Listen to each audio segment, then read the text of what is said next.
All right, ladies and gentlemen, welcome back to this week's episode of the Gym Owners Podcast. I'm your host, Tyler Stone. Over there, we have John Fairbanks. How are we doing, John? Doing fabulous, Tyler. Today, we have a special guest here, Tyler Watkins of, what do we have here? Barbells, the barbellspin.com, Barbell Spin Podcast. Also, is it Heat One app? Is that correct? The Heat One app, yeah. One app. Tyler's been involved in CrossFit space for quite a while. Has kind of been present in this kind of new evolving, what's the word? The new evolving CrossFit media, unofficial CrossFit media. Yeah, rogue media. Yeah, and so, but we're going to talk about today some of the things that have changed, the trends in CrossFit as far as what they have done as a business, as a training methodology, as a sport, and how that has maybe moved them away from the general population, what it has done well for them and what it has really kind of fucked up. So we're not just going to sit here and complain. All right? We are definitely going to present some solutions, but we kind of want to get right into this. So Tyler, first off, welcome to the show. Thanks, guys. We want to get into, there's been some rumblings of really low numbers with the Open this year.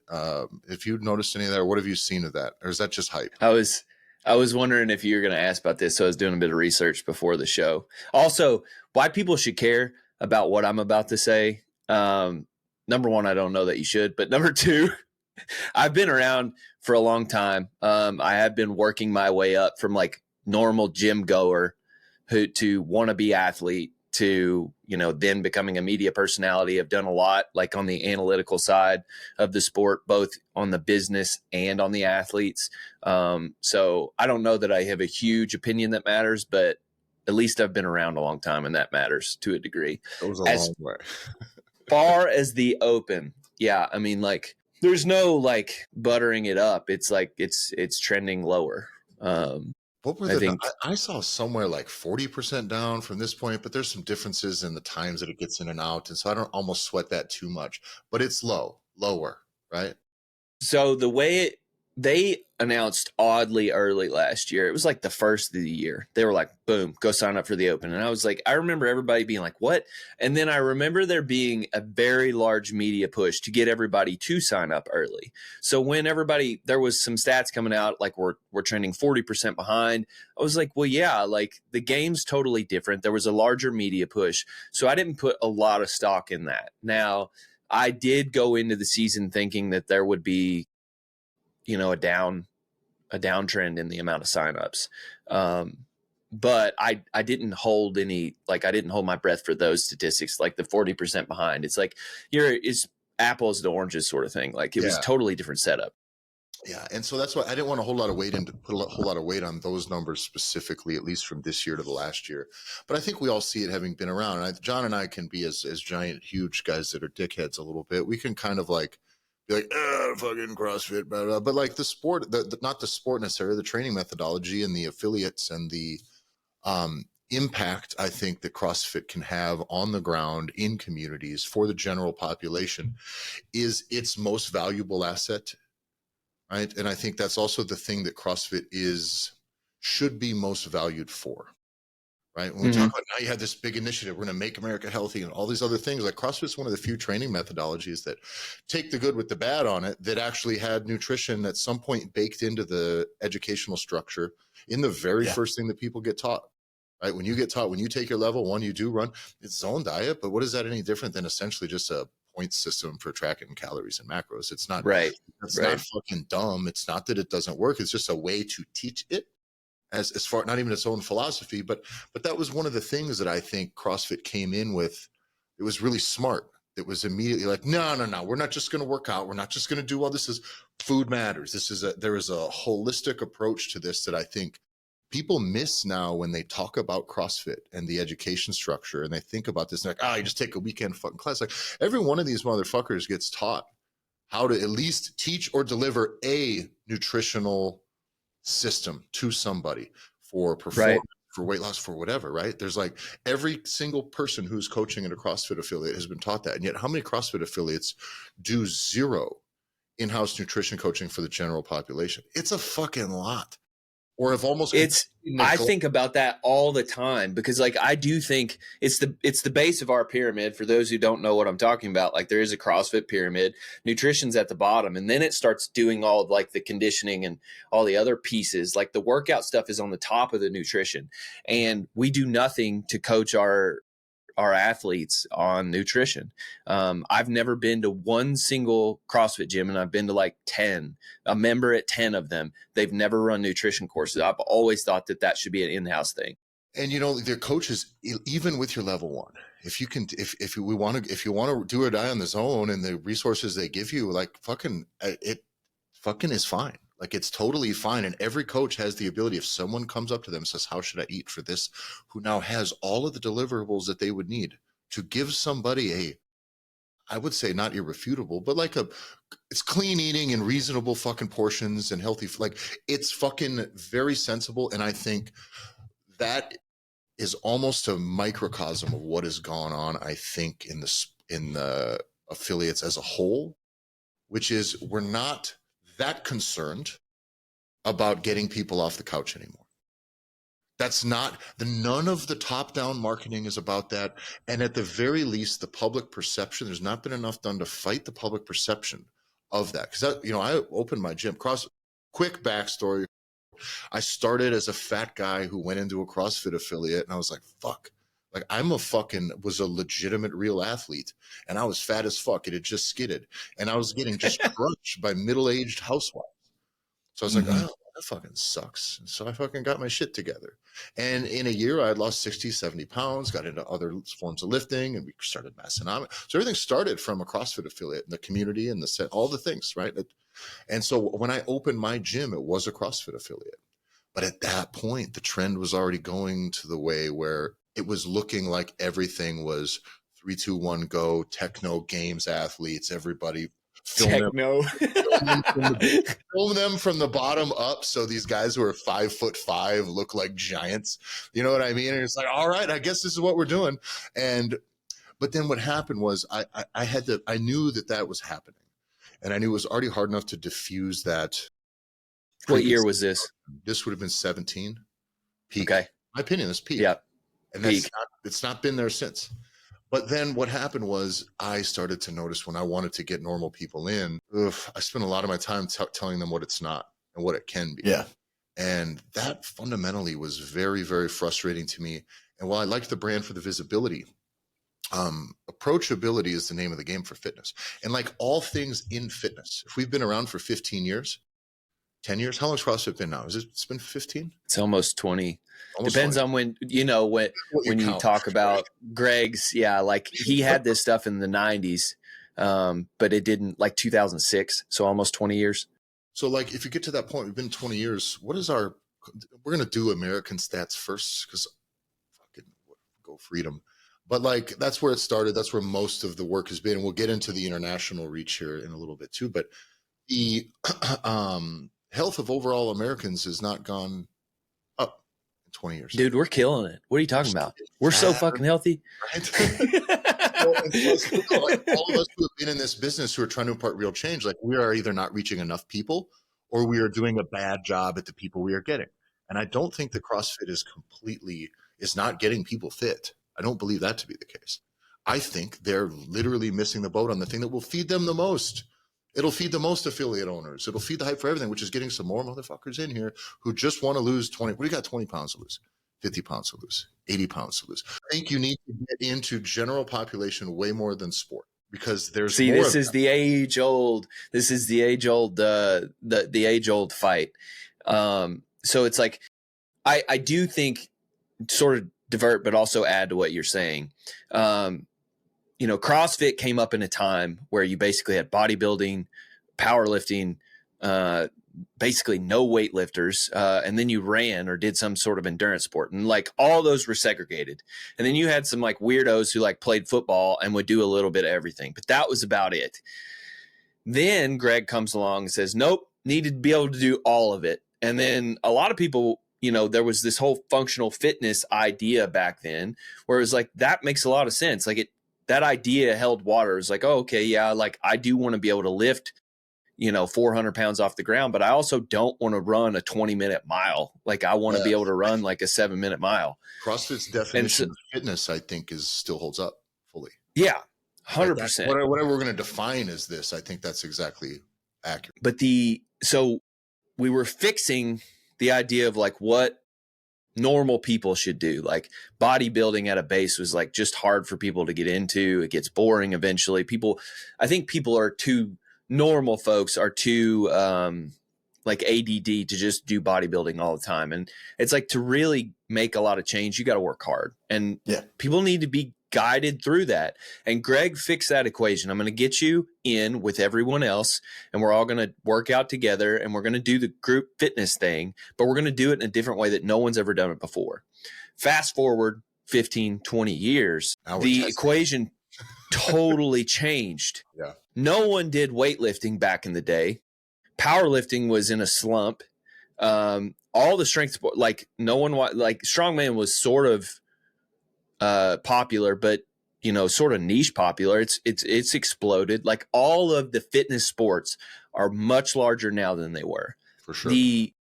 It's all out like we have fixed the idea of knowing what fitness is and which ways you can go down. So what we've not done is come back and say, okay, the equation has changed and we've not evolved our pitch to get people back in gyms. And so I'll agree with that part of like, hey, we're missing a point here. But I might disagree in the athlete versus the everyday mom and dad or, everyday person marketing. Are you saying we want to stay above the general? If I owned an affiliate, I'd be fucking strangling you right now if this was coming top down, right? I'd be like, are you fucking out of your mind? How many elite athletes do I got that I can go knock on the door to get into my fucking gym right now, right? How many of those, you think fit people are not doing fitness somewhere where they get fitness, right? The people who aren't fit are the people we need to get in. I'm being hyperbolic and 100%. I was one of those people. You need to have some appeal to draw because not every market is chock full of fit people who don't have fucking gym memberships, who just want to go spaz out and do fitness, like nearly competitively. Go ahead, John. And in the beginning, right? In the beginning, isn't John speaks. Yeah, here we go. Listen, I'm used to it. I've podcasted with Tyler for years, so I get my turns. But in the beginning, right? Sickness, wellness, fitness continuum, right? That continuum. Yeah, like that, right? The whole idea of like foundationally, that does speak to those beginners. I think that's in the the most early underrated days thing that they teach in CrossFit is that sickness to wellness continuum. And we went from, okay, well, we know we can, and we can take those people from you're sick, let's make you well. And then we got the fitness piece, but then it was almost as though as the brand evolved and continued to evolve, it just kept taking the fitness part and then just injected, literally, metaphorically, we can talk about it more, steroids into the fitness part. And now the fitness part is this huge ballooned monster. And we've completely ignored the fact that the whole sickness to the wellness part and how this all works together to then come back around, like you're saying, Tyler, to scoop and grab those beginners again. Fitness is a buffer against decrepitude. Is like the number one thing that I think people. It's a fucking killer quote. It really is. It really fucking rules. And I'm going to be on to go back to some of the things written down about CrossFit fundamentally that are nearly set in stone: constant, varied functional movements, high intensity, right? Not all those, exactly. Not all of those things combined at one time, always, or whatever, but like that these are tenets of the training. I think that's incredible. I think that continuum's incredible. I think the way they simplify the nutrition stuff is great. But I want to say one of the things that I think could change or should change, there is zero reason that other than for simply like scalability and just getting bodies through the door, there is no reason that this training methodology only needs to be executed in classes with timers, right? No, there's absolutely I understand what you're saying. Principles can't be applied. And by the way, I would love for you guys out there, for those of you that coach, is to like take these principles of variation, not just randomness, not all this stuff, but like variation, meaning we're going to do some heavy lifting. I need you overall, you need to be stronger. You need to build some muscle. You also need to be good at moving your own body through space. You should be able to run. You should have endurance. We're going to establish all of those things, and we're going to train for that. And when you realize what it takes to actually do that, you start training more like what these competitive athletes actually train like, and not what goes on in a lot of these affiliates, which is like, all right, we've done this thing. We're going to set our timer at 15 minutes, sizzle, go. And everybody's doing this like kind of paced, but pretend to be intense thing. And everybody shies away from the 2-3 minutes of fucking sheer death.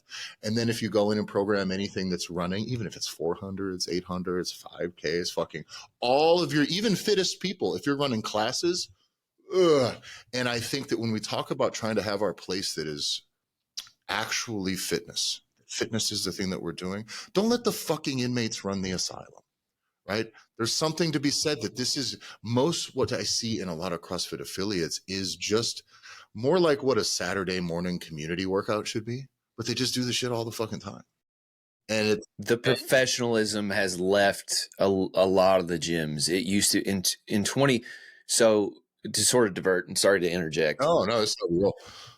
In 2013, I joined my first CrossFit gym. It's CrossFit Maximus in Lexington, Kentucky.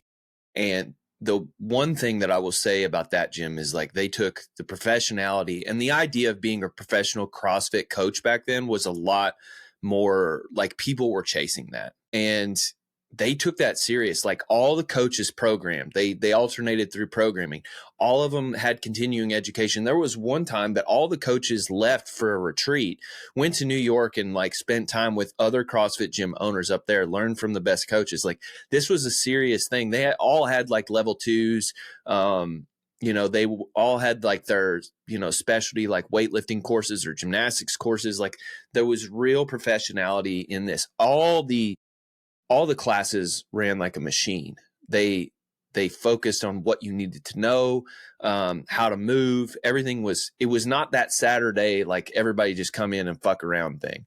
It was a real structured, I want to get you the most bang for your buck in this hour that I can. That has since, in a lot of the gyms that I visit, has gone away. And I think it's because people don't see being a CrossFit coach anymore as a real end, point of a career. Like they don't want that. It's something that I thought about doing for a long time. And then I realized like the money's just not there. Like you're going to reach 70, 80K and you're going to get capped out. And it's like, you're killing it if you're doing that. So to get back to the point about signups, Tyler,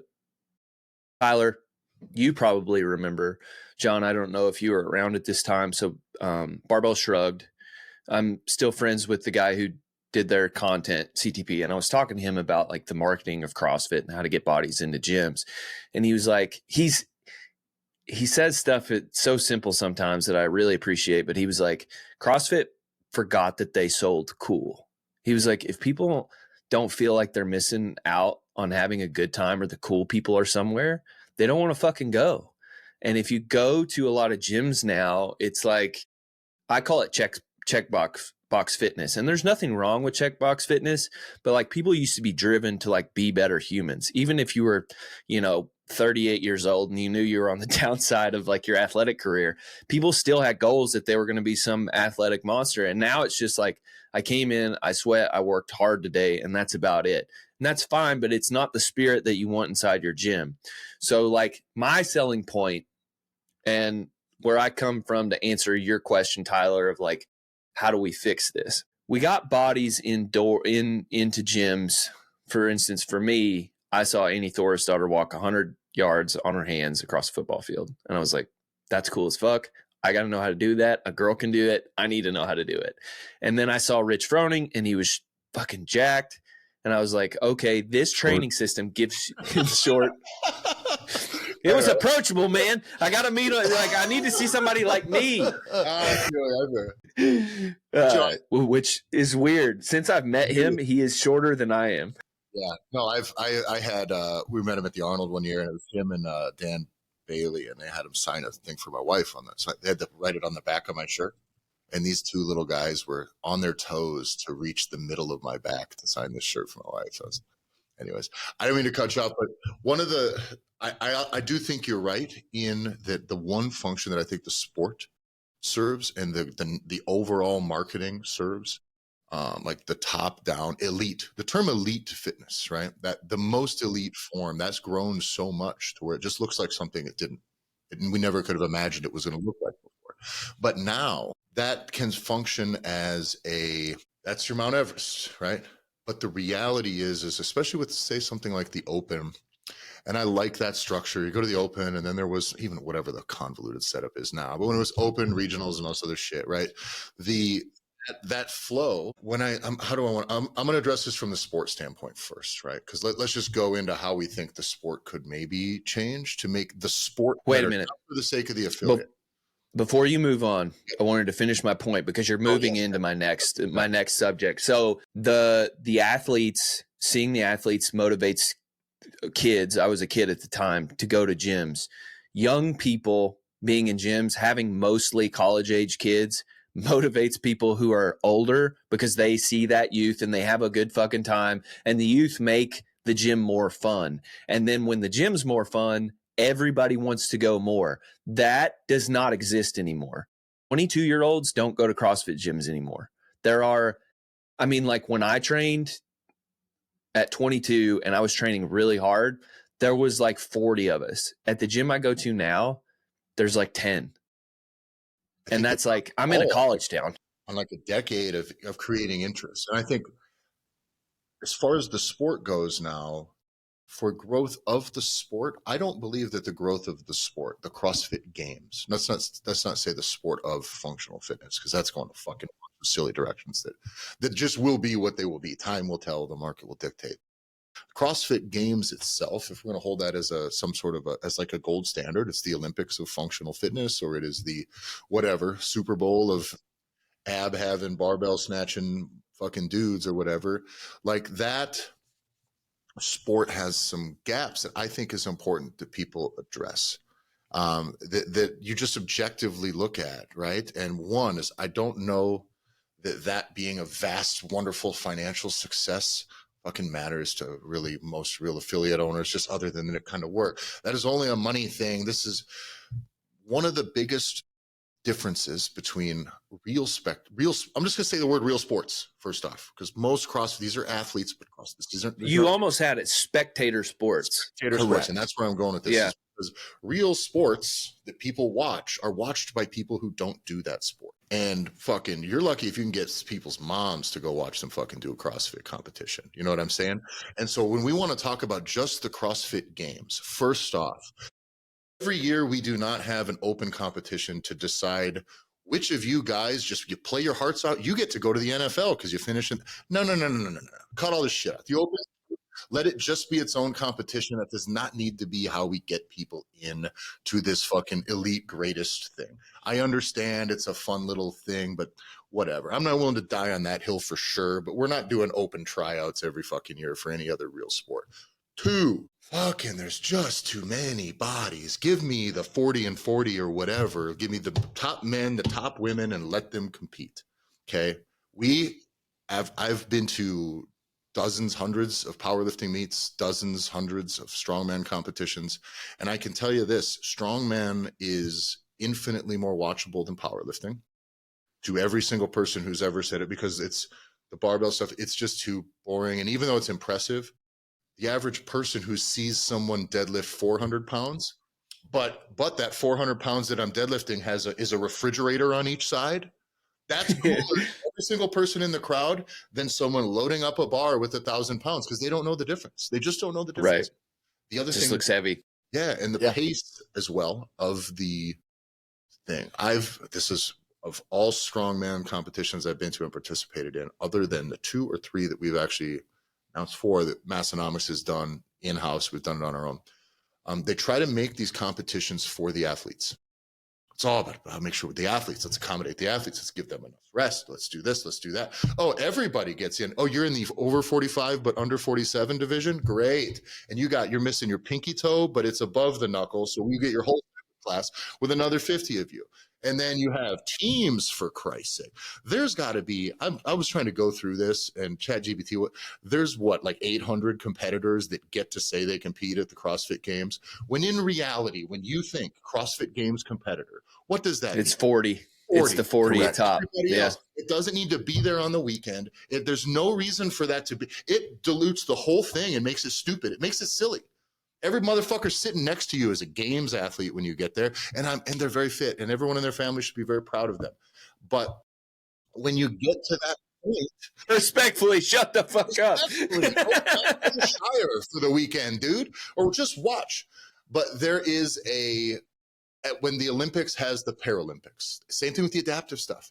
I love that all sports are inclusive. I love that. I think it's a great opportunity. I think you should market more on that as well, because that makes approachability for everybody. Holy shit. If that guy with no fucking leg can do this, I can get my fat ass off the couch. I'm all about doubling down. Don't put that on your main fucking broadcast, though.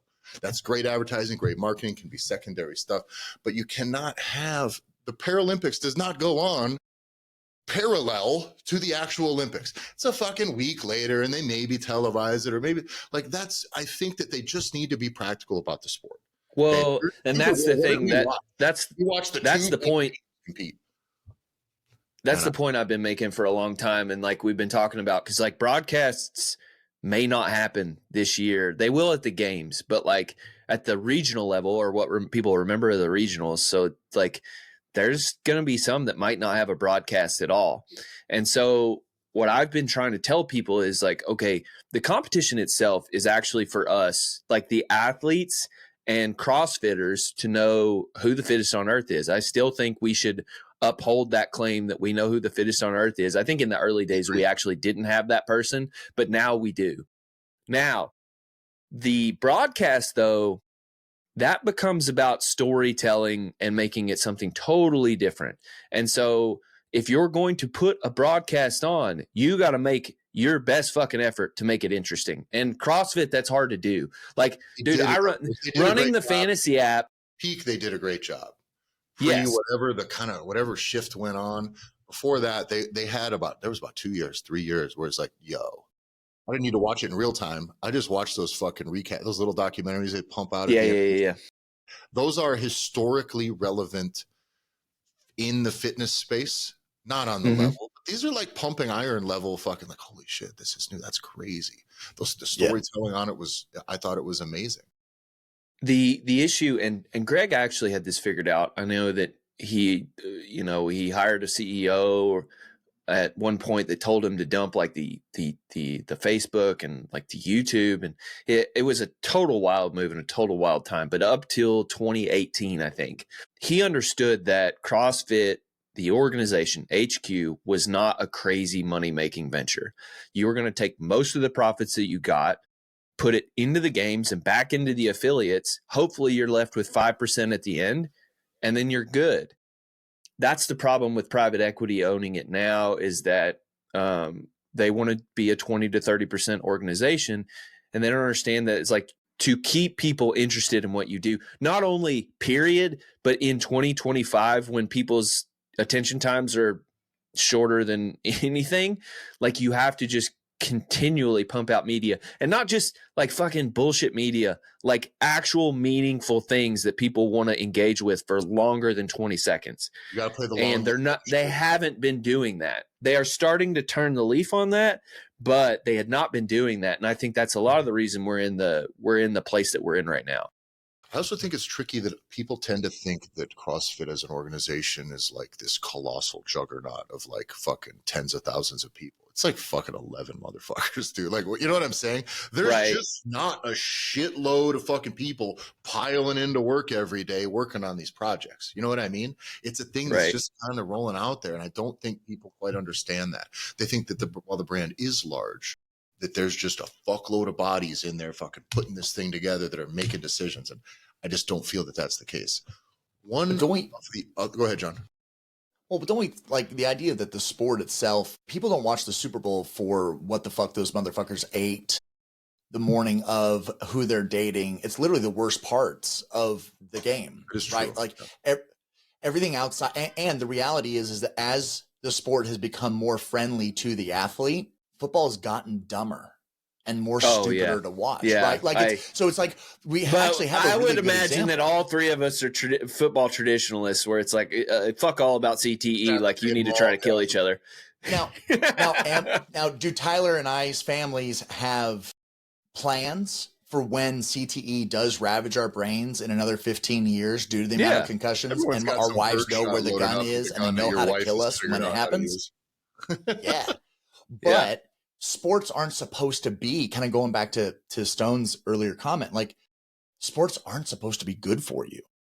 No. Like there's tons of things, right, that are really, really positive about playing sports. But at the end of the day, for the athlete, we're talking about like sickness, wellness, fitness. Playing a sport is the worst. Yeah, like it's the worst fucking thing for you. Highly repetitive movements. You know you're going to be at risk of injury. You know you're going to push your limits. You know, 20 minutes for halftime. Who the fuck decided that?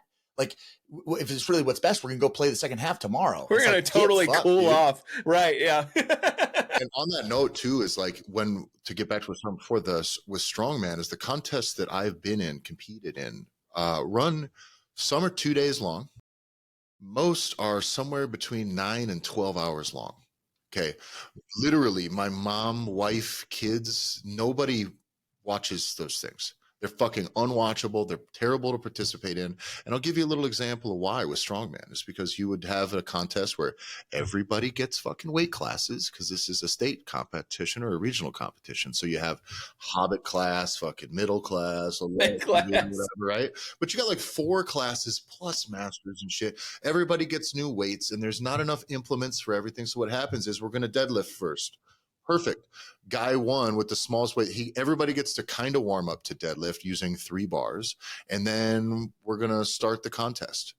But then after the first weight class goes up, likely, depending on the implement, if it's a car deadlift or whatever, then they're going to let the whole next weight class warm up. So the downtime is brutal. Now, with CrossFit Games, I don't feel like there's probably an overabundance of general downtime. It's just there's a bunch of wholly uninteresting bodies doing more fitness stuff that you didn't come there to see, right? But the contest takes so long until we decided we set the format where we're doing 20 and 20 guys, 10 and 10, or we're going to cap just like CrossFit could do, but we are going to cap this, and we are going to make this one singular event. That's it. 2.5, 3 hours tops. And when we did those the athletes were like, fuck, that crushed us. But nothing I want to do less than make this contest take another day longer. You know what I mean? Like, no, I'm in it. Let's go. Let's get to the party afterwards, first off. But then all of a sudden you have, in very small areas, you got 1,500, couple thousand people in attendance. You know what I mean? For a thing that they just walked past. Oh shit. And they're staying for the whole thing. It's an absolute game changer. But then I see powerlifting meets. There is no way around, because it's just 3 reps, a 3 lifts, 3 reps, and fucking it's just this constant. The whole sport is reading off spreadsheets, and so it just is not. It's too long. What other sport are we doing where there's like it's a 3-4 day fucking thing? And maybe that's one of the things that can make it interesting. But boy, there is a massive time commitment that you're just not going to get past if we want to double the viewership, right? I believe anything you're going to try to do in any business, in any venture, doubling it from where it's at right now should be on your short list. Now, that may not be something you're going to do this month, but like, what can I do to double this? What can I do if I'm a gym to earn twice as much revenue? How can I have twice as much of an impact in my community? If I'm trying to market the CrossFit Games, how can I get twice as many eyes on this? Do we go tits? Do we just put tits on this, right? That's always the answer. Yes. Could be.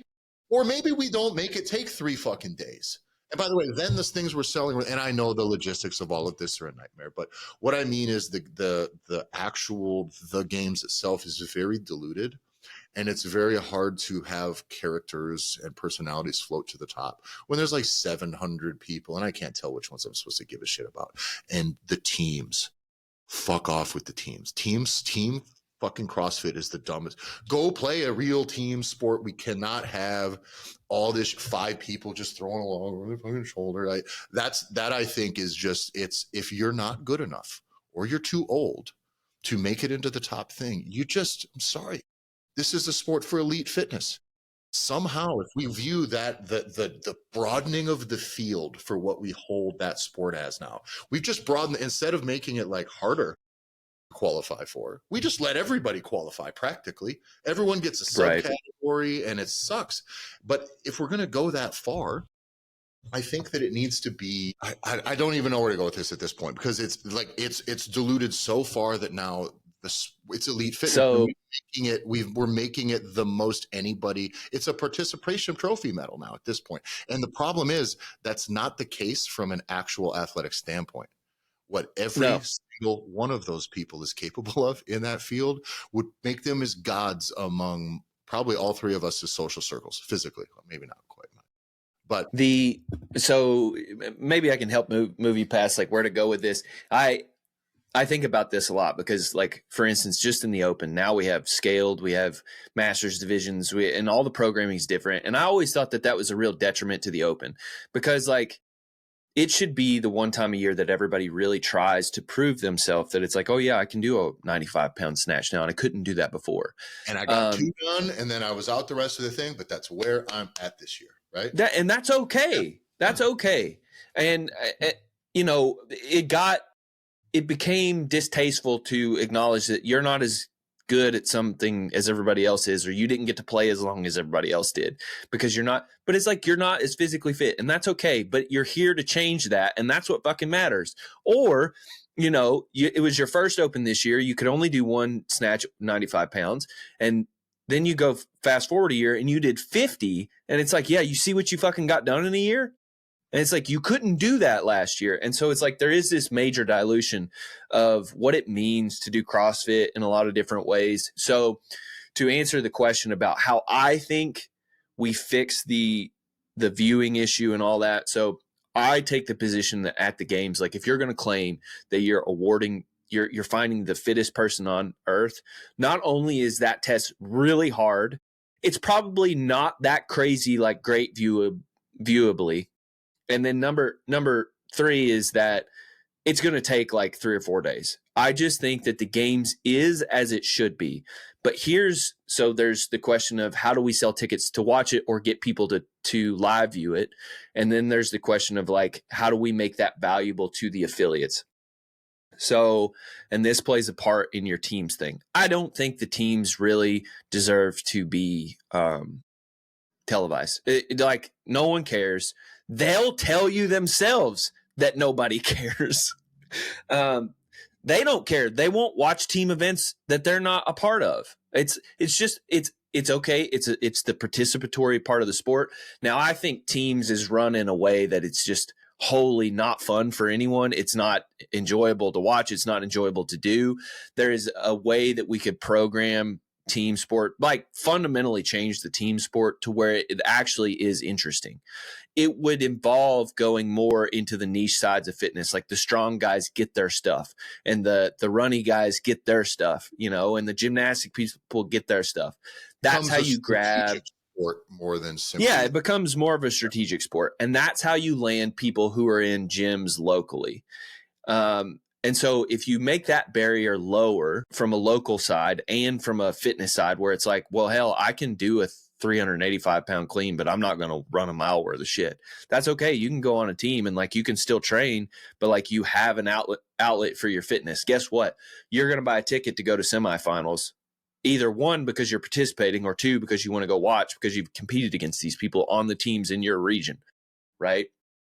Broadens the net of people who are participating. You made a good point in that we don't have a participatory or a viewer sport. We have a participatory sport. So we need to make it so everybody feels, I call it the illusion of eliteness. You need to feel like you're elite. But back in 2014, when there was 6 people on a team, there were people who were not good at semifinal or at regionals on a team, but those sold out every single year because they were selling to not only that entire team's family, and there were 17 regionals around the world. It was more local. And so we need to kind of move back that direction to where there's a more local pool for the sport. Everything's a smaller barrier to entry. There's more regional athletes. I'm not saying that you highlight these athletes with view time on television, but you just give them somewhere to cue in.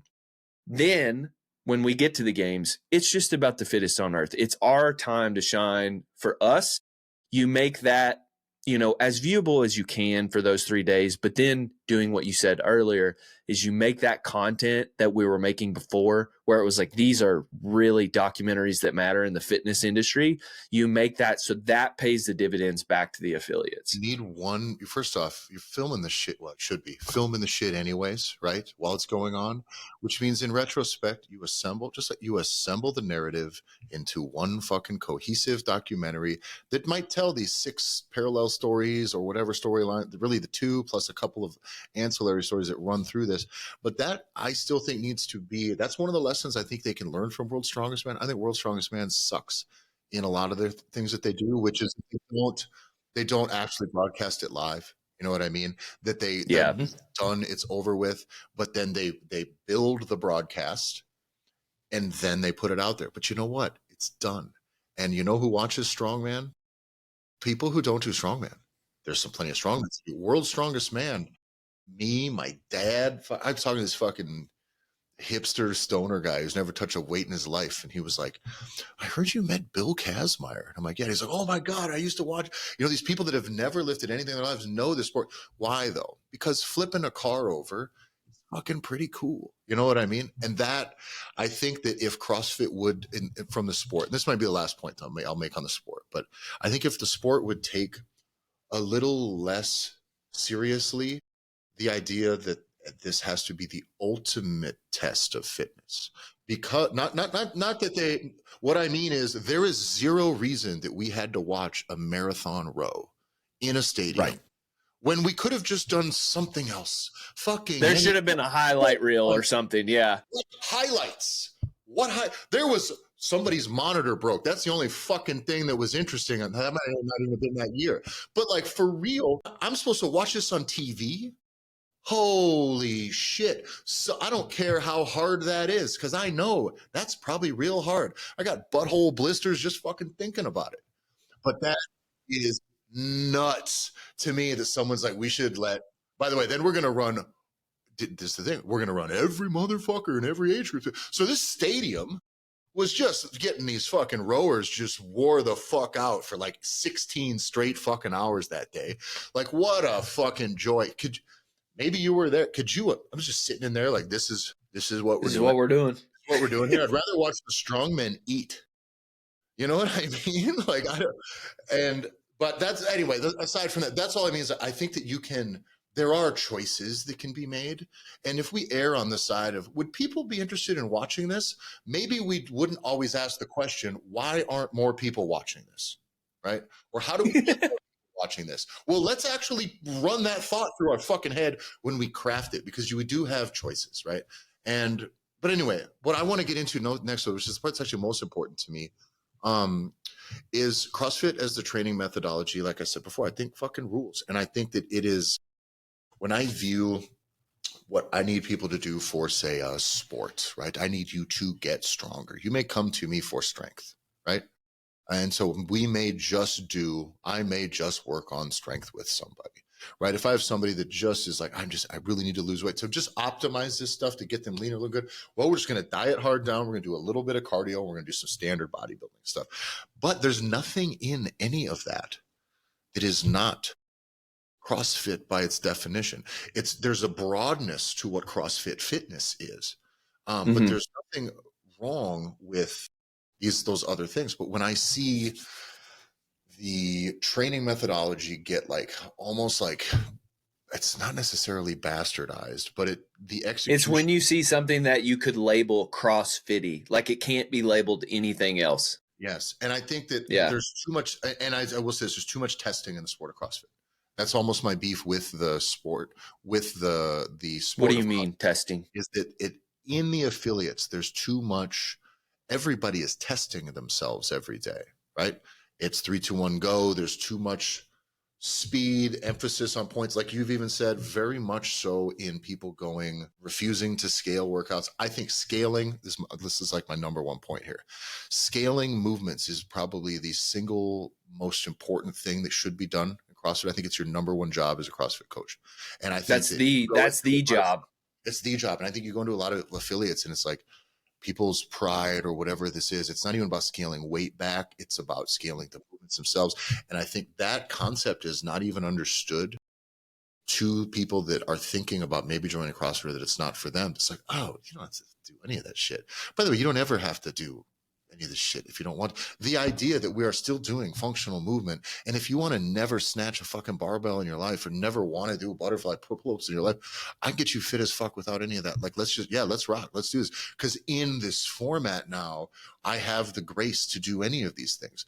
The class structure is fine. I think but we have to understand that that's a fundamental compromise that was made based on a business decision.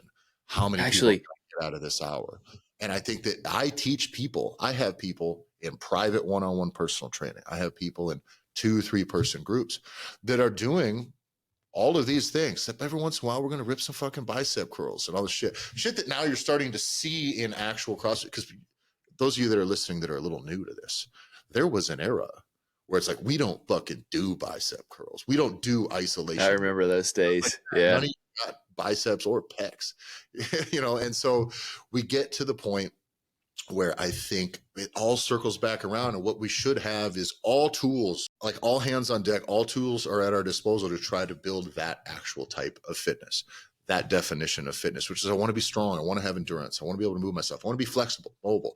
I can't just be I've seen power lifters come in and try to do a real sport like doing MMA, kickboxing, jiu-jitsu or whatever, and they move, they're strong.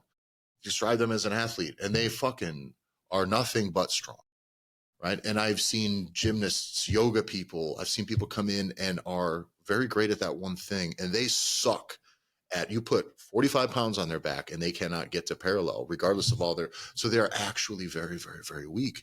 And CrossFit people, I think, have more general fitness, but very often there's not as much diversity in the movement stuff. There's not as much, this is an old well-born thing, like power athlete I talk about. It's such a closed loop that it's all up and down. Fucking, when they had to throw a softball, and you're like, oh man, you guys suck. Like, you guys aren't athletes. You are athletic, but you're not athletes. But hold on, I want to go with this one thing here real quick though. Yeah. 9 foundational movements. Okay. That's got to go. All that's got to go. I think. By the way, you don't like the sumo deadlift high pull? That was literally one of our notes. What the fuck? That one thing was like, fuck that movement. But so when I started, and because there are here's what I think. I think honestly that was like an afterthought that is just still sits there. That nobody can defend this. I've seen people say, well, the med ball clean is a great. And that's what the tool I'm using. Like, but there also is not, there's like 3 versions of a fucking press. Like 30% of your stuff is overhead press, push press, fucking jerk. Like, all right, well, I just feel like that's not thought out. Let's delete all of that first off. This is a part of my plan to make CrossFit as a training methodology, just make a little bit more sense. That's all. Just it. You can either have those foundational movements and have what would you describe as functional movements? Everything can fit. You can go a movement pattern, but should be a squat, should be a press, should be some sort of pull, some sort of hinge. Can you jump? Can you land? But none of these things need to be tested. That's what I mean, is these are outcomes that we hope to be capable of, functional movements. And there's this list that's not really movements. It's just dumb exercises that, like, none of these really anyone has to do. A squat should be there, but squat, lunge, can you pull, can you hinge, can you press, can you, just like no chest. Yeah, I know Wellborn has like a really good list of athletic movements, more like practical. More practical. What I wanted to say was that HQ should actually listen to this, because you guys are just bringing up issues that you would like to see addressed. But what I will say is that, like, you guys come from a little bit different perspective. You are CrossFit, enlightened, but not totally, like, you're not totally full Kool-Aid drinkers, or it sounds like. I sold my affiliate, and I built my affiliate from the ground up, knowing that we very likely would have to de-affiliate. When I sold it out, it immediately de-affiliated because of all of these things. It was like, I needed my brand to be my brand, and I cannot let somebody else carry water for me who is then going to piss in it. And that was kind of the impression that I was getting out of what's dealing with HQ from the top down. My $3,000 a month. And there was a time where that was true. You're like, well, listen, man, my brand now is better for me than yours, than your CrossFit brand. It serves me better. And that's honestly, I think that that's an important piece is I think building your brand, building your type, CrossFit is an open-ended thing, right? Glassman was very hands-off. It was a very libertarian thing. Go in, here's some basic rules and just do your business. You want to do a bunch of personal training? Go for it. You want to set your pricing this way? Go for it. You want to do contract lengths? Go for it. You want to force people to do one-on-one when they come in before they can get in the group? You want to do onboarding? There's any number of ways you were allowed to operate your business. And that part I really did like.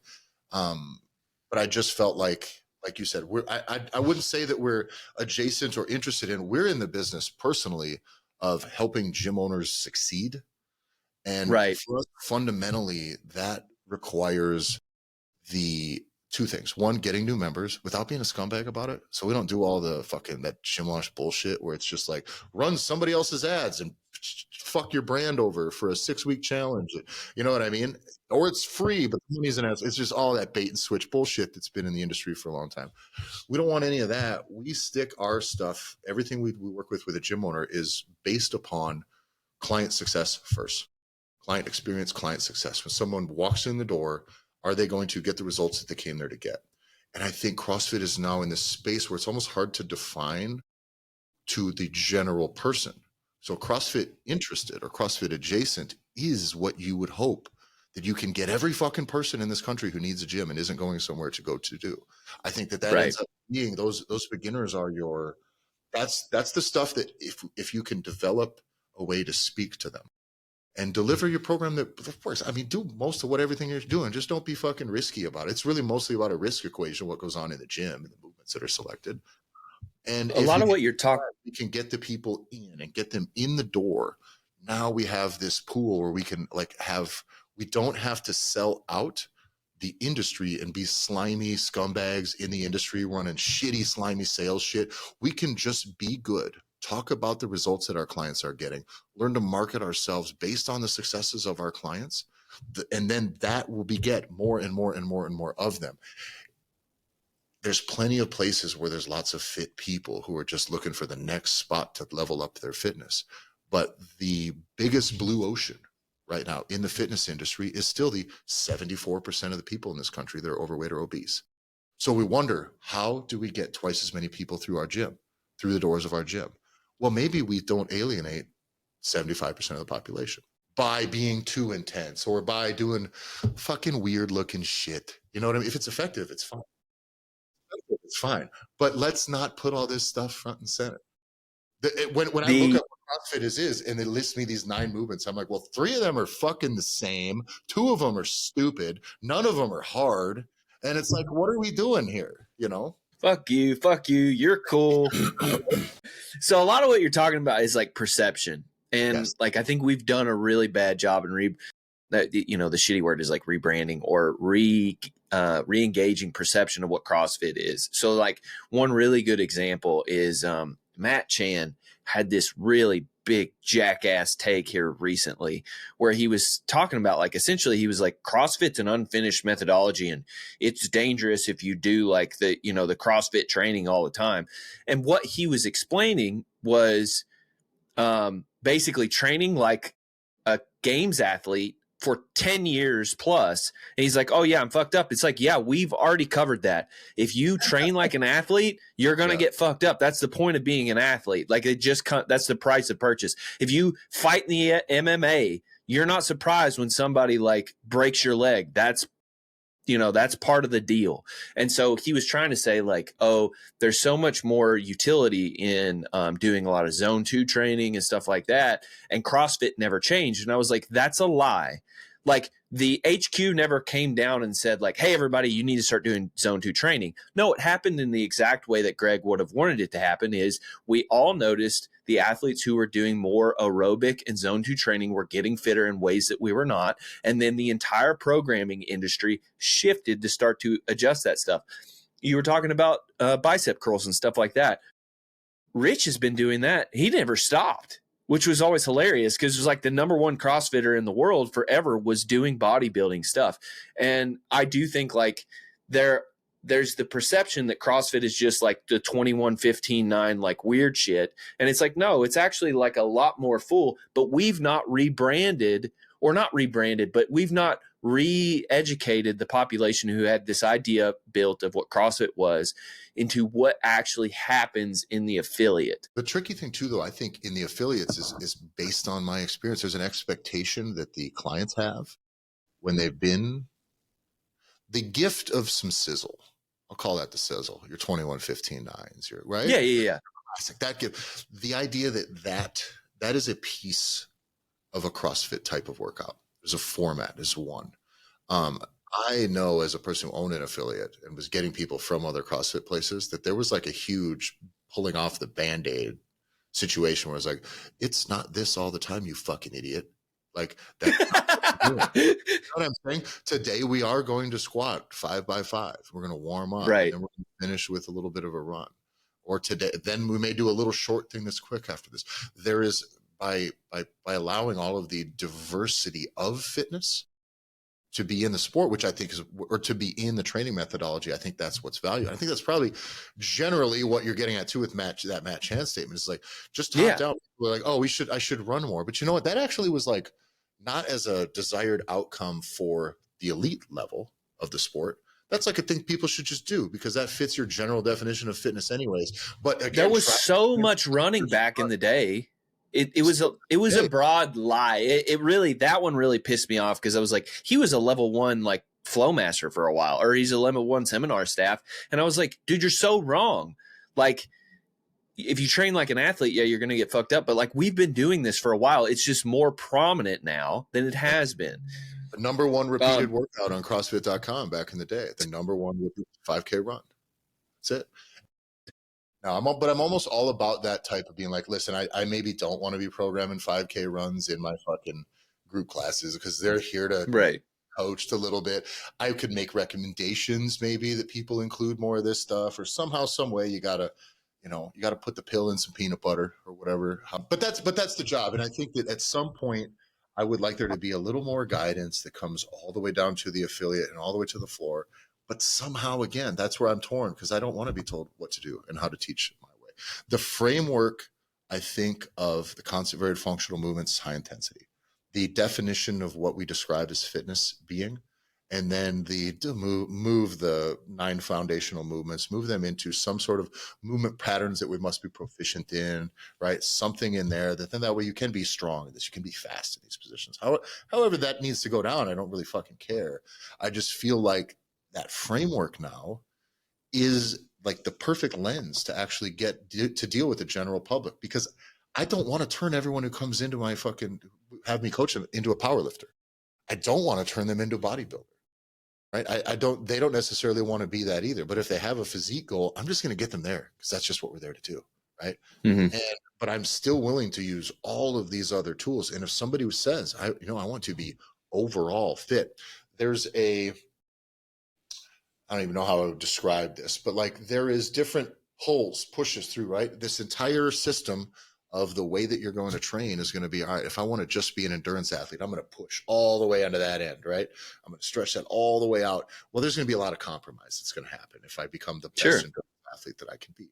But there's really nothing wrong with me training somebody for that and then for something else and then blending it in. I always view it as there's a risk reward ratio, first off, in scaling and exercise selection, but there also is almost like it seems like the same thing, but I'm using the term cost benefit to the types of things that you're choosing then, right? The adaptations that we're seeking, right? Meaning I cannot just chase somebody to get as big and jacked as possible because they will not be fit. But maybe I need that. Maybe they need that for a little bit. Maybe we're going to push in that direction for a little bit further. Then I'm going to start folding in some endurance stuff. And then we're going to get a little bit of sizzly. And I believe this training methodology is vastly underused in a personal training setting. And I think that personal trainers, or at least if you're a CrossFit coach, to be able to go like, God, I could use all of these tools and just delete the class structure from the dogma around CrossFit. Right? If we remove the fact that we have 60 minutes and 15 people to get through this thing, but we got some music and we're going to rock and roll, like that's great. That's cool. That's fun. But if we can just say that there's ways to go ride a bicycle. Some of them is with groups of people. Some of them is not, right? There is ways to execute this methodology, be coached or on your own, whether it's in a group setting whether it's timed, whether I'm doing CrossFit, but today I am actually just going to squat.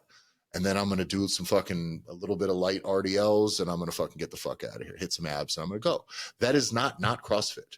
But if you go to a lot of affiliates and you program something, there's not a timer or some sizzle or something that makes them feel like they've accomplished something in the only measurement that they understand accomplishment in, which is pain, right? They end up being addicted to the thing that doesn't really help them all that much. And that's, like you said, it was like back in the day when the boot camp classes were huge, and it was like you had to talk people out of that crap. It's like you don't have to do this all the time. Like, or if you did like like an EMOM, and they was like, that it was, they maybe went like 75%. It was an EMOM designed to only provoke about 75% output, right? And they would freak out because it's like, oh, I'm not like dying. It's like, no, that's not the point of today. Yeah. And that part, I think, is that single disconnect that you just described there. That is way more common on the ground in the affiliates than I think people up top think. I think that is the number one. So like I said, I've been in CrossFit affiliates all over the world. I've talked to coaches all over, I've talked to athletes, and it's like the number one thing. You go in and they're there for the sizzle, which is fine, I guess. Some people watch Super Bowl for the halftime show. Cool. But I'm there to place bets. That's like, but so I think that there's something to be said for, like, if we can just open up the books on this a little bit, make sure that the perception is opened up to where like, listen, it can be almost anything. There is a framework. What is strongman training, right? John and I talked about this the other day, is that, strongman, one of the things that, and this isn't to be fucking dumb and be like, strongman is the thing that people should do. I don't fucking care at all. But strongman is just CrossFit, just fatter. Exactly. It's just fat CrossFit with a little less running. But what I mean is they don't only do implement training, right? Correct. You don't go in, I don't only carry refrigerators. I don't only do car deadlifts. I, as a matter of fact, won't touch the competitive side. I don't assemble the pieces of what I've been working on into its competitive form, into the fucking until you're peaking or whatever, until it's near enough to the time. And then I'm like, okay, now I'm going to start picking up some Atlas stones. Now I'm going to start doing this. I have to get stronger and get in good shape and eat and do all this stuff. I have to build for a while. And I think that is what CrossFit competitive athletes do, by the way, not in as many terms, but they are working on their strength. They're working on their weightlifting. They're working pieces. They're working on the pieces. And I think a lot of CrossFit affiliates execute these things as a collective thing. 3, 2, 1, all the pieces. It's been assembled into this thing. Go. That's what I mean by testing a lot, right? That's what I mean. And there's a philosophy that I have about this. I don't know if you guys know this, but I'm a fucking dork. I recreated a scoring system that's non like points assigned. Like usually it goes 196, blah, blah, blah, all the way down when you win an event in CrossFit. Right.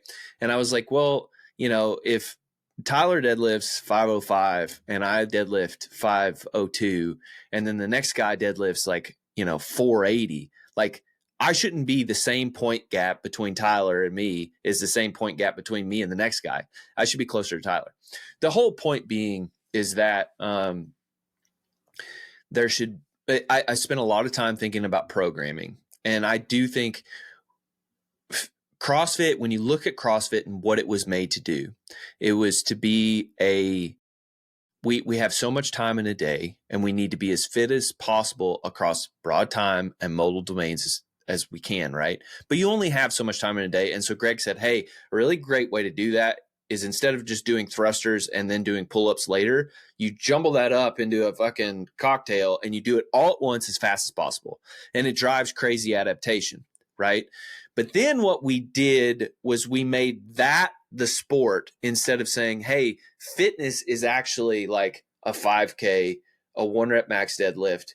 Like these really, I always call it schoolyard test, like anything that you can do, like dudes would do, where you see like a heavy rock and you're like, let's see which one of us can pick it up. Or like, let's run over to that barn over there. Anything that you can visually look at and be like, that's kind of fitness is what we should be doing at the games. But we don't. We actually do CrossFit at the games. Yes. And I do think there should be a little bit of CrossFit at the games, but we test going up. And I think that boils down into the affiliates in a bad way. Yes, I think that might be the best way to summarize it that you just done there. Because, yeah, I agree with you fully. John, what else do we have here on here before we want to get going? one of the things that kind of hearing the entire conversation, the piece that seems to be missing at the affiliate level is the why. And it may I come all the wanted way to ask you this. Go, keep going. So for me, it's the why is missing, and you could argue now from ground all the way to the top, all the way back to HQ, where everything is going to hopefully come from as we talk about the potential of shifts and improvement for the sake of CrossFit continuing. You know, like the goal here of the entire conversation is we want to see it continue to be and hopefully get back to where it can lead from the front, right? But the why, for me, it's the why is what matters. And it is one of those pieces where if we're not asking why someone is walking through the door or why do we want them to do this, we're not reverse engineering. If people are walking in less and now therefore they're signing up less to the actual competition part, which is where we get to showcase. We have less people coming to the showcase and we have less people walking through our doors on the affiliate level on a day-to-day basis. Okay. Why is that the case? But more importantly, what do we want an affiliate, a classic person that's going to come and sign up? What do we want that person to be? Who do we want that person to be? Because we've called out the fact that 75% of the US is obese. So there's a massive opportunity to get those people to walk through the door. But my argument would be based off of what CrossFit is putting out, even on the affiliate level, is that we don't want those people based off of our actions. If we do, then how do we adjust that, knowing that this person that is not getting off the couch, or maybe finally you're not going to get the people that aren't off the couch. If you have to explain why somebody needs to walk through the door, they're already too far. It's a non-starter, right? Yeah. Right. So if we know people that are actively looking to get into fitness, maybe get back into it, they were a former athlete, they're finally sick and tired, the same way Tyler and I were, of looking at our fat fucking ass in the mirror, and we're like, we're going to go and do something about it. Great. That's our prime market. So if they're now motivated to make a decision, what are we doing to then be able to attract that person in, knowing full well that there's a lifetime fitness journey that every one of these individual people are doing? Because there could be, from the Tyler Stone that's eating gas station burritos and fucking high octane Mountain Dew every fucking day, he could eventually become a games person. But I cannot put the games, like I can't allow that to be the first step of that journey, because if it is, it's too big of a step. They'll never walk through the door. They'll never take the first step. So why are people here? Why do we want these types of people? And then having your everything, allowing the ultimate variable nature and wide, huge, because I heard you say, Tyler Watkins, I heard you say like the idea of a broad net. But I would argue that it's not a broad net. It's not being cast out to grab those people that are even, 10 to 15, 20% of a rural community is all you can go after of even potential gym going individuals.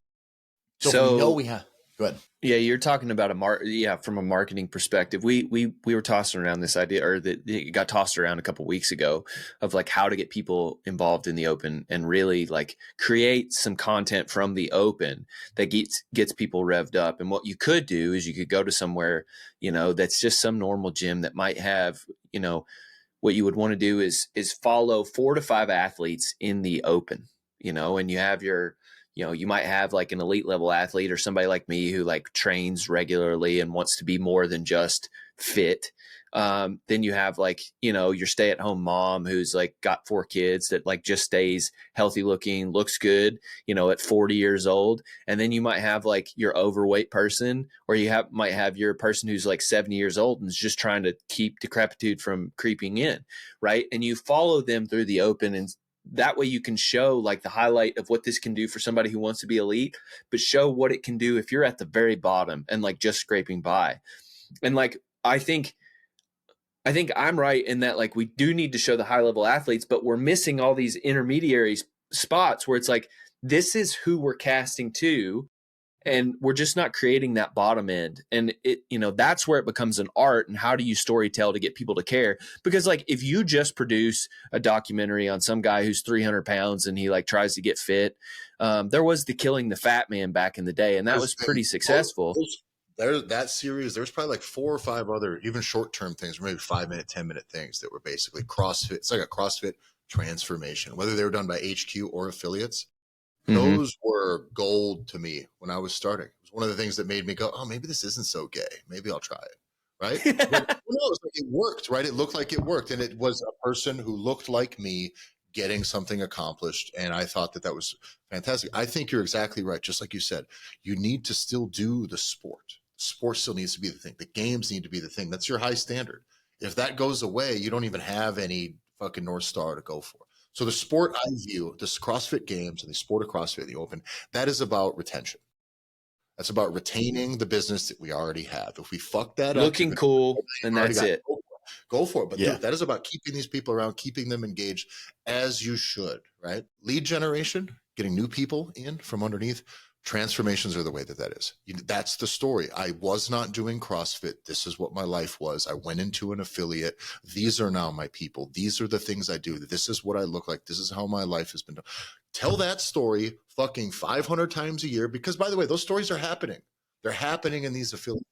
And every one of those will get you 1,000 new people walking through the door of a CrossFit field, if not more. Every one of those. Every new games champion does not move the needle for anyone who is not doing CrossFit at all. So that's what I mean. The sport is for retention. Transformations are for generating new leads to the actual CrossFit affiliates.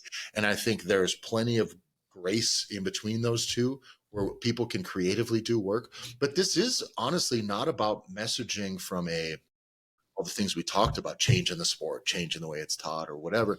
This really is mostly about content media. The one thing they fucking muffed completely. It's like, oh, can you just fucking make some cool stuff and tell some cool stories and inspire some people? Or are we only just watching people go up and down over here in a phone booth? And like, that's what it is crazy, because like usually the problem is that the marketing is good, but your product fucking sucks.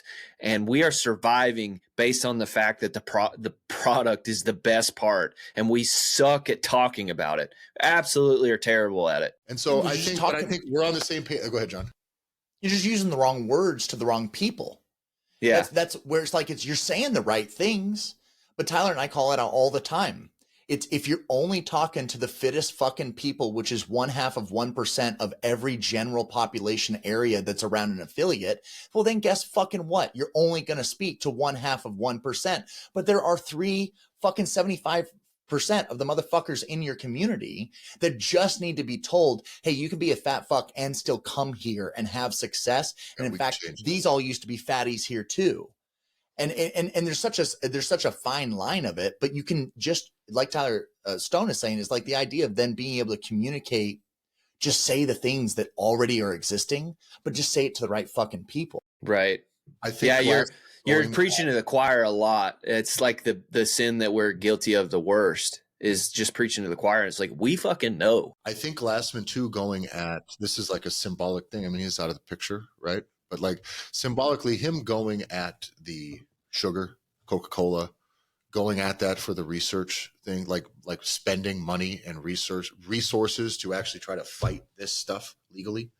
Well, granted, it was because they were trying to get his bag too, but like but still fundamentally there was CrossFit was not just about forging elite fitness when it came out. That's not what that movement was. That movement was a war on all of this other stuff. And it started with all of fitness coming in, all of fitness that doesn't work, all the scams, all the supplements, fuck your Herbalife, fuck all this other shit. I don't screw your gimmicks. And that's almost the stuff where it went a little too far. That's where like, we don't do bicep curls. And I was like, all right, tone it back, little guy. You know what I mean? Like tone it down. We can include some of these things, but but that was what it was. This was supposed to be. And this is the name of the show, Gym Owners Revolution. Well, that's the name of no, that's the name of our business. Sorry. Sorry. We have but anyway, no one can tell you that CrossFit was not revolutionary in the fitness industry. It gave every fucking idiot who had anything to say adjacent to CrossFit within about a 5-year span, all of a sudden gets a platform. Boom, boom, boom. Plenty of people eat off of that plate, and some helped, some did not. But the reality is it was the realest revolution that's probably happened in fitness. You know, the new one that's going to rival it is these GLP-1 drugs. There is if I view revolutions in fitness, there is fuck all, steroids, pumping iron, steroids, and then GLP-1. That's it. That's the era. Running came, it went. There was never, but it was a huge revolution because it was like, no. This is a war on the fat foods, so war on the sugar. That's why we said we are not eating this. We are eating this. We are focused on diet. We are working hard. We're going fat. This was a fucking ultimatum, right? And it was an ultimatum. I wrote an article about this exact point, probably 2 or 3 months ago, where it was important because I think as an affiliate owner, like it's cool, like you're making people fit, like you're changing people's lives. That's cool for, I think, about 5 to 6 years. And then you start asking larger questions of like, what does my life mean? What else do I want to accomplish in this? And when you're giving your money to an organization that is fighting against somebody like Coke or the NSCA, it's like, oh yeah, it's like you kind of have this I'm part of the rebellion feeling, and it means more to you. And we don't have any of those right now. And I'm not trying to say like we need to go and start trying to have wars everywhere, but like you have to evoke that feeling. Yes. That CrossFit represents something larger. It truly is, in all practical senses, a religion in that way. It's how you eat. It's your cult. social circle. It is a cult in that way. Yeah, and that has bad tones, but it's really not a bad thing. I trained at jiu-jitsu gym. Jiu-jitsu is somehow more culty and gayer than CrossFit. Yeah, it's brutal. But clip that. I think connecting to that revolution, I think that's important. The gym owners revolution that we speak of, it is about that 75% of people that are overweight and obese. This is the opportunity for gym owners to make a fuckload of money, dude. Like these people need, and by the way, they're not all poor. I don't know if you know this. Fat people have money too. Some of them are broke, but some of them got fucking good money. You gotta get fat somehow. Yeah, right. So I just do believe there's so much opportunity to be had there that we are just completely missing out. By the way, not just CrossFit affiliates, everybody who's missing that boat and going like, why am I ignoring these people? Or if I'm not, and even if I'm not actively ignoring these people, it's like, oh, I'm not even looking in their direction. And so many gyms, good gym owners, their businesses close because they've sat there and they've done the preaching to the choir thing for too long, and they just can't understand it. And it's like, buddy, you gotta get out and see the people around you. You gotta try to help the people, not just in your gym. Those are the people you can help right now. But you got to set your sights at least on a 15-mile radius from your place. Let me ask you this before we move on or close out.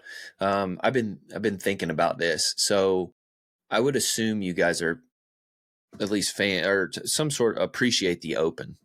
For sure. The question I've been asking people. I was like the 17,000th ranked fucking person in the open in 2016-17. Sorry, I didn't know that. I apologize. I didn't get my spot that year, but I might this year. Sound like me in 2014. I was going to the games every year. I was like, I'm going to the games. What's the point of the open? And why do the open? That's what I've been asking people if they can honestly answer it. Yeah. I think the open, I would almost rather have it not be a feeder to the games. First off, I would like that to simply be let's do cash prizes. Let's do fucking drawings. I don't know. I think it should be affiliate appreciation month. I think there should still be the community workouts. I think we should still spotlight the great achievement. Have the open night where you listen, these fucking people that are qualifying for the games from the open, they're going to do those workouts either way. So yes, have it televised, make a fucking event out of it. You know what I'm saying? Do all the broadcast stuff that you would do on an open announcement night. But this should be about the affiliates. That is the real value, is in the affiliates. I think you can get, like we did in the open, we'd do Friday night lights. We also had workouts we'd have a separate night where we'd have just two of our fittest guys go head to head, and we'd have everybody pile in. I had smoke machines. It was a fucking whole spectacle. Why? Because it was for the people here. We didn't watch any of the stuff that went on in there. I don't think I ever said a CrossFit Games athlete's name within the walls of my affiliate. Because that was the point. So for me, that's what that always was, I want to bring my people together to achieve something difficult here. Where they fit on the ranking meant nothing to me. I had a lot of people who had real fitness goals, right? That were just trying to push that ball uphill, and things like the open or some like even hero wads and shit. Things like Murph comes in. It's like, you don't have to fucking do Murph just because everybody's fucking doing Murph, dude. Do you want to not bend your arms and be able to walk for fucking 5 days? Or you could be back in here training tomorrow and we can continue this progress. I see so many people set their fitness back 2-3 weeks to get some non-accomplishment done. And there's value, I believe, in achieving something that matters to you. But if it costs you more than it's worth, then it costs you more than it's worth. So again, for me, Affiliate Appreciation Month, I want your affiliates, the people, the members. You've answered why it should exist, but not why people should do it. Oh, why people should do it. That's it. That's it. I think it should be no different than hosting an in-house thing that you're going to do once a week. It says nothing to me about the relationship of my members with CrossFit HQ. If I had an affiliate right now, my members should do it. This is the problem. They should do the workouts. And that's maybe why this is the problem. We're going to do the workouts either way. You don't got to spend $20 to end up on some arbitrary ranking that you'll never matter to you. So maybe they shouldn't do the open as in give CrossFit money for the open. But they should. That's a fair answer. I think that's probably you're right. You're right. Maybe I didn't understand that. All the things that the Open does well, you don't need CrossFit HQ for. You definitely don't need to give them $20 for, right? Go ahead, John. What I like about it is so first, like the purpose of having it. So I'm going to use other sports analogies. So for me, it is the Open. I would view it as it's a conference championship. The same reason why if people like to run, having a 5K to do is one thing. But I think there's a huge psychological element of like, remember when the ALS challenge went viral? Everyone was stuck in fucking ice water all over themselves. There was a psychological piece of virality of we're all going to train for a 5K locally. But what if everyone that was a part of the same type of gym that we were all going to do the same 5K on the same day? Mm-hmm. It's still a local thing, but psychologically there's a togetherness that CrossFit presents an opportunity where FOMO. We all play. Yeah. And community that goes way broader. So if I got a gym in Japan and a gym in fucking Arkansas, we're all going to do the same 5K this Saturday. We're all going to do it. And it doesn't matter. Like at the end of the day, I don't care, but there is a psychological togetherness that really can't be recreated in another way. Mm-hmm. I want to give one more piece as to why. Go ahead, John. Sorry, I didn't mean to cut you off. You're all right. But even if the idea for like, I got to play in the Southeastern Conference where I got to play football there. But there is the Sun Belt Conference. Now, until I lived where I live now, I could tell you fuck all about what teams or colleges were in the Sun Belt. But those motherfuckers still have a conference championship. They're not going to go to March Madness. I mean, every once in a while, you might have somebody that squeaks out, but the reality is, but it still matters. It really, really matters to those teams and those people that are going to do this conference championship that holds no bearing on them going to go to March Madness for the big show. And you still want to have March Madness and you still want to have a conference championship as well, because it is something that you can work towards. And now it's like, all right, it's playoff season. And it just is something that we've totally manufactured that is totally fake that still adds excitement. And I feel like for a lot of people, if you can have a methodology, which is one time a year, we're going to work out and we're going to do what's best for us physically, but then we're all working towards this one thing together. And that's just an opportunity for Tyler and I. We talk about the idea that you want to be able to be creating events. You want to have things to talk about within your gym. Most places that do this wrong, you don't have anything other than talk about, we're open. We have gym memberships. We're all the time. So come maybe or not, don't like bring a friend. Have you told your friends about us? Like that's all you got to talk about.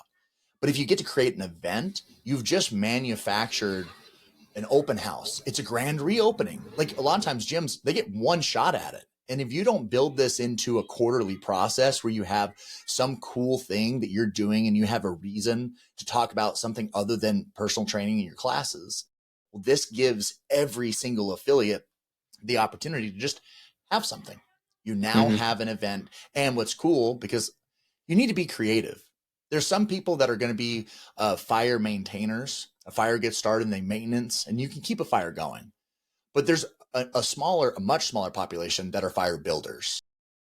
And it's not fair for every affiliate to be on the hook to be really good at being creative and manufacturing an activity or events that can bring people in. So part of your dues, right, is someone's like, hey, here's a simple playbook. We've done all the work for you. You can do this. And in fact, we're all going to do it together. It's going to be the same time of year. And this gives you something to use for your marketing and for something else, then have people participate in it. But that's where how I would look at it. I think on the content side too, it just gives you something. The big thing is when people talk about marketing a gym, it's almost stale to us because we're in this space. You've never seen a gym create anything in the last year where you're like, oh, wow. Right? Because they've been saying the same. There's only so much things we're talking about fitness, but at the very least, these recurring things are interesting. The big thing that's important to us is for gyms is that we not try to operate though like a thirsty global brand. We're not trying to reach very far. We got a 15-mile radius tops, right? Sure. 90% of gyms. By the way, did you know this? I think is an important number for like CrossFit affiliates to understand that it's not even about CrossFit. Why people show up to your place. Okay, still, John, was it 90%? It was 90% of people choose the gym that they go to. Do you want to know why they pick it? It's closest. People. It's closest. It's closest. Yeah. It's their house, or where do they get work? Out of your own way. Fuck off, dude. You're just your location. You're close enough. It works. You'll get a shot at getting them in the door if you can just get them in. So that don't fuck it up. Don't fuck it up. Gym dude. nearest to me. That's what they're going to Google. Yeah, it's close.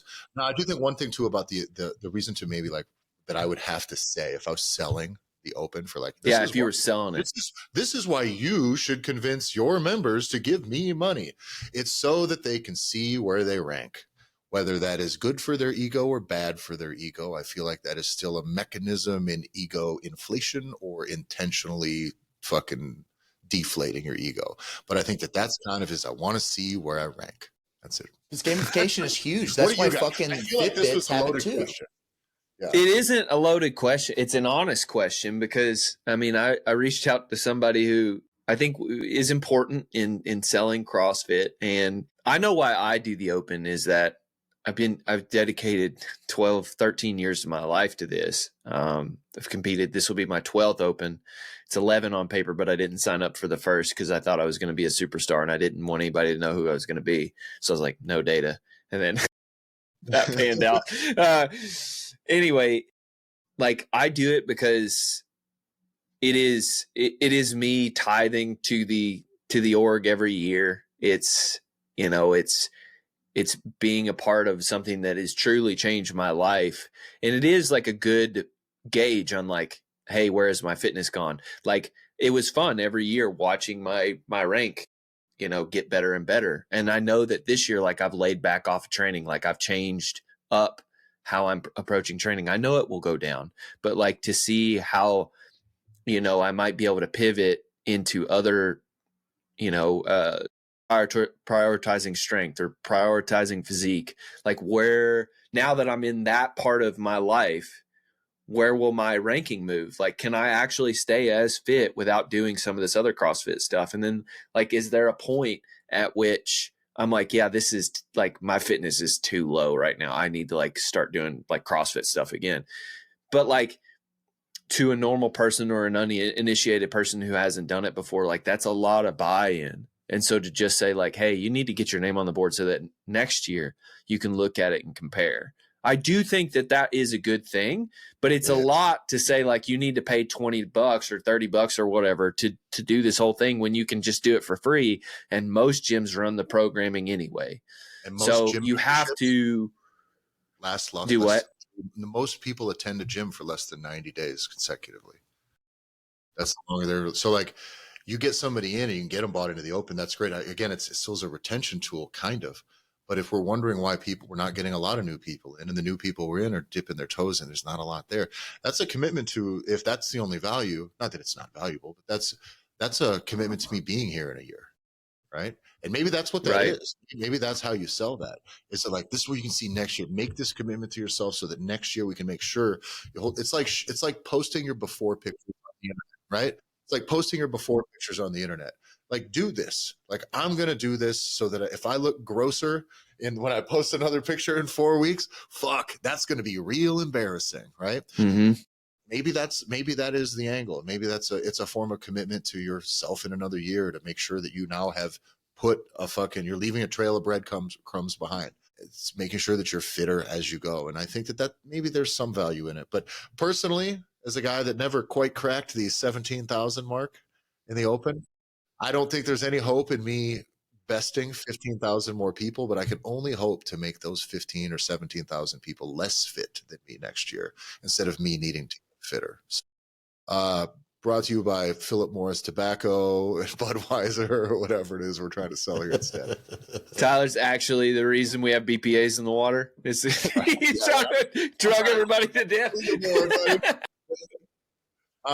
Okay, cool. Well, I do tell you what, John, we got to get going. I got to go coaching.